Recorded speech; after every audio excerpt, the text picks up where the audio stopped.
حضرت خواجہ غلام فرید رحمۃ اللہ تعالی علیہ کا ایک مرید ہر سال بڑی محنت کے ساتھ چادر بناتا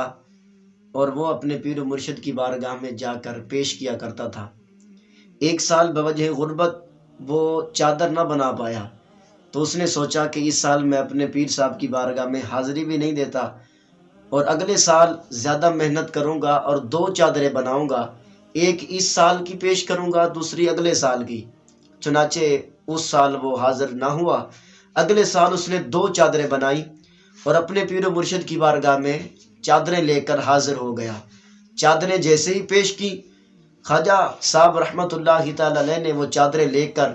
اس مرید کے سامنے ان کو آگ لگا دی۔ مرید رونے لگا، پریشان ہوا، عرض کیا علی جا، میرا یہ تحفہ آپ نے قبول نہ فرمایا، آپ کو پسند نہ آیا۔ آپ علیہ رحمہ نے ارشاد فرمایا، بیٹا بات پسند نہ پسند کی نہیں ہے، بات یہ ہے کہ پچھلے سال تو میری بارگاہ میں ان چادروں کی وجہ سے نہیں آیا تھا نا؟ عرض کرتے جی ہاں، انہیں چادروں کی وجہ سے نہیں آیا تھا۔ آپ نے فرمایا پھر یہ تیرے لیے سبق ہے کہ بھالا او شے کو جڑی شے سجنا کو جدا کر دے۔ یہی سبق